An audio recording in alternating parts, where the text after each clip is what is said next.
নমস্কার। আপনার প্রচন্ড লোন হয়ে গেছে, আপনার ব্যবসা চলছে না, বা আপনার কাজকর্ম চলছে না, বা আপনি চাকরি তো করছেন সেটাও আপনার হচ্ছে না, বাড়িতে কালাক্লেশ অশান্তি লেগে আছে, আপনি পুরো নাজেহাল আছেন। আজকে একটা ছোট্ট উপায় বলবো, এই উপায়টা করুন।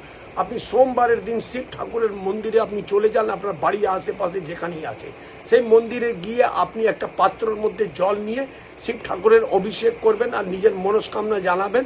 মনস্কামনা জানাবার পর ওই যে চোং দিয়ে যে জল বেরোচ্ছে, আপনি নিজের হাতের মধ্যে সেখান থেকে জল নিয়ে নেবেন, এই মধ্যভাগের মধ্যে জল নিয়ে নেবেন।